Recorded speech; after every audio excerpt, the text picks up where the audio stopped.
What is going on, everybody? Hey, it is day 79 of quarantine right now here in Dallas. Real quick, want to do a shout out to my sister-in-law, Tiff. Thank you so much for making me and Kate these sewn face masks. She makes them, she sells them. I'll put a link to her Instagram page in case any of you guys want to hit her up. We're all still a little bit locked down. We're all still a little bit crazy, but a couple weeks ago, we put out a video, me and Kate, about this kind of little home studio space that we built out in our loft. And a big part of that video was this charging station I got a lot of questions about, and I promised I was gonna do a short little video just focused on this because for the better part of, gosh, 2 years, a year and a half, I have been dying to make something like this, and I've seen other people do it. I didn't invent this, but I never saw a clear DIY video on, hey, here's how to make one that makes sense on a consumer level. And so I wanted to do that in case any of y'all have something similar that you're looking to make. If you know me well,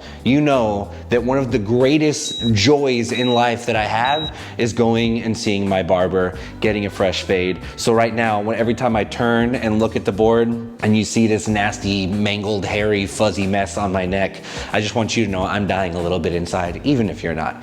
Anyway, before I even get into talking about what I did here, I want to say what sparked this version of this charging station that I'd wanted for a while was I found a video online by a channel called White in Reverie, and they did something like this in like a big built out studio space. And I decided to simplify that a little bit and kind of walk through this. So let's take a look at the charging station and I'll break down how I did it.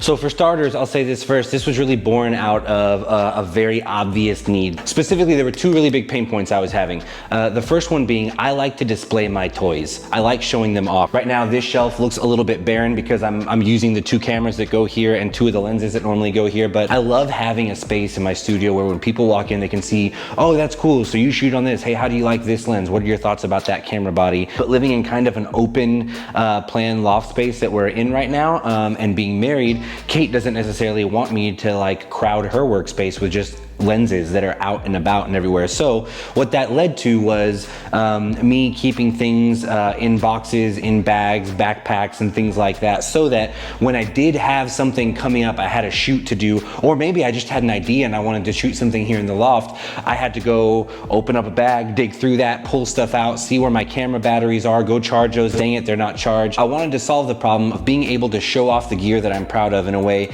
that doesn't clutter common areas, and also have an accessible and aesthetically pleasing way to charge all of my batteries. So step one for me was finding that video, White in Reverie. I'd recommend you go check theirs out. I kind of get their take on how to build this thing as well. Through them, I found a company called Wall Control. Wall Control is a company that specializes in helping people organize their workspaces. They tend to kind of lean towards stuff you would find in like a workshop or a garage. I didn't see any examples like this on their website, but it's very easy to see how it could double for both. I'll also say this video isn't sponsored by anyone.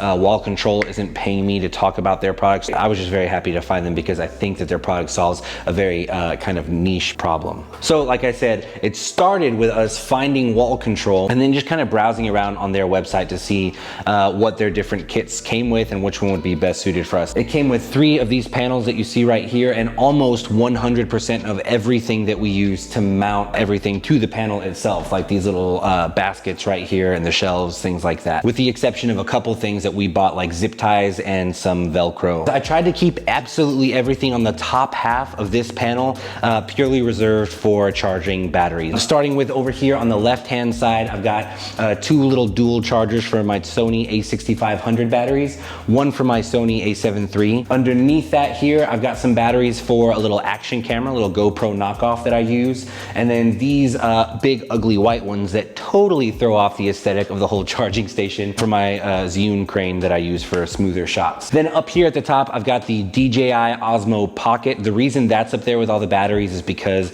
the batteries for that actually aren't removable. You charge the entire little unit, and so that sits up there on a little shelf. What's really cool about all this is that absolutely everything in this top half that's charging is wired to this. This is literally just an Amazon Basics 10-port multi-USB wall charger. It was like 30 bucks on Amazon. I'll put the link to absolutely all of this stuff in the description of this video on YouTube. What I absolutely love about this, once everything up here is charged, if I want to turn off the power so that I'm not ruining the life cycle of those batteries, there's a little switch here at the bottom of this that I can switch on and off, and boom, everything's charged. We're good to go. I can just kind of leave it up there and not worry about them being kind of overcharged, as it were. All of these are mounted up here with Velcro, with the exception of the DJI Osmo. I'm kind of resting that on a little shelf that came in the kit from Wall Control.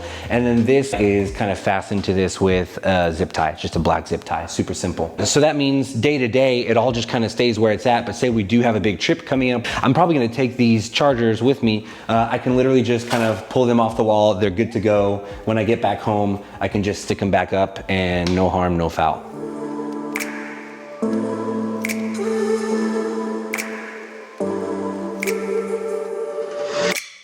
Now, kind of moving down a little bit on this charging station, I've got these 3 baskets. Again, these came with the kit from Wall Control, so I didn't have to buy anything extra or anything like that. This was actually Kate's idea to say, hey, you should have one for dead batteries so that when you come home from a long shoot, you can just pop the batteries out of the camera, drop them in here, and go do whatever it is that you need to do. A basket next to that for charged batteries, so once these are charged, if I want to, I can just take them down and put them in here, and I always know I can come grab batteries as I need them. This one right here, I'll be honest, I couldn't come up with a better name for this little basket. I just called it batteries. What I've gotten there is 3 of these little travel battery packs that we travel with to charge our phones or batteries or cameras or any devices that we want to. They're just kind of sitting there right now. And then if I need to charge them, there are 3 open available USB slots right here where I can just kind of run a cable up there and charge those as needed. So moving down to the second half of the charging station here, starting on the left-hand side, I've got a little action camera, kind of a GoPro style camera hanging here on one of the little hooks that comes with the Wall Control kit. Next to that, some ND filters. These are for the Osmo Pocket, which is up here. These are for the drone, which is all charging over here.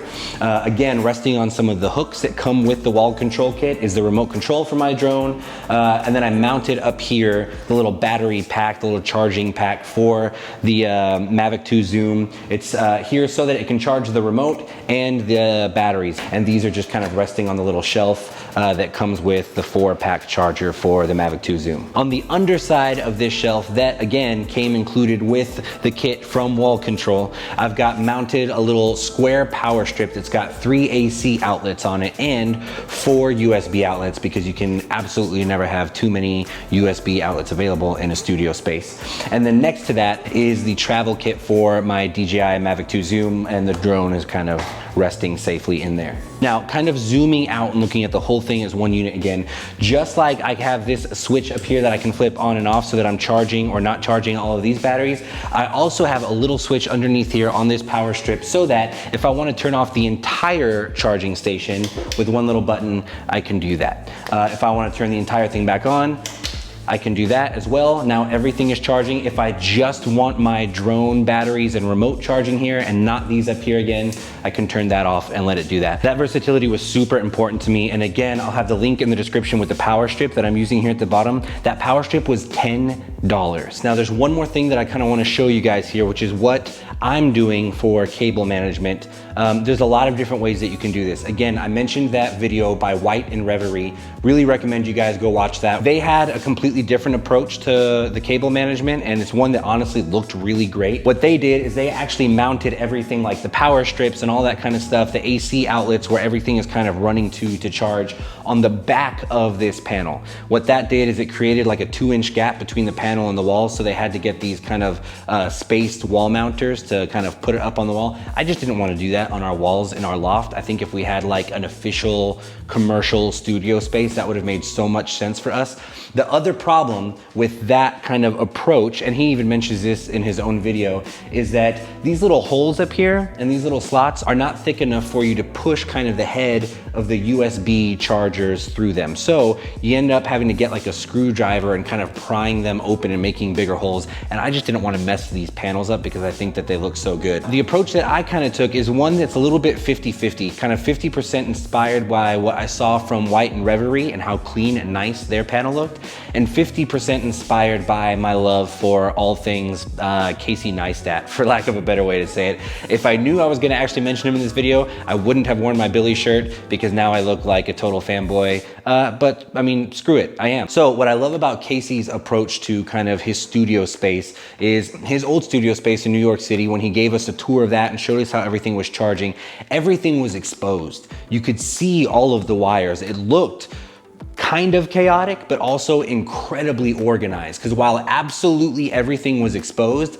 absolutely all of it was managed very neatly. And you could trace the lines from the wall to the charger and see exactly what was charging what. It's a little bit of a combination of both of those things. There's something in me that loves kind of that mad scientist feel of all of these cables kind of being out and about here. I'm sure that there's an even neater way of putting them up. I just kind of wrap them up and tuck them in between each other. For this little USB wall charger here, what I did is I actually ran the main power line from that down behind the wall panel. The key with that is you have to do that before you mount it. You'll have to run it behind there, and it's not really something that I could take on and off and move around.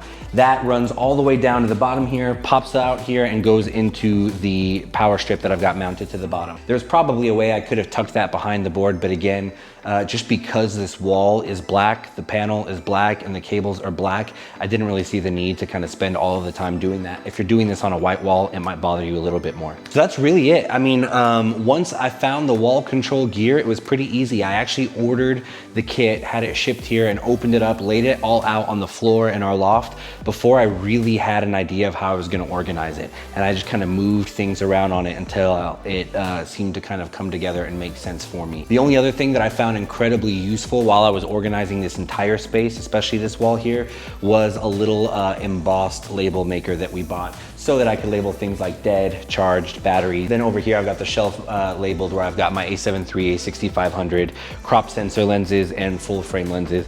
That was just kind of a nice extra touch that makes it kind of look purposeful, if a little bit rugged. That's it for the most part. I know I said I was gonna keep this short, and I'm not even sure that I did, but in the description of this video on YouTube, I will have links to absolutely everything we use to make this, including the panels from Wall Control and everything we bought from Amazon. The power strip, the wall charger here, the Velcro strips that we used, and the little embossed label maker. If you have any questions that I didn't answer, drop them in the comments below. If you don't, then don't.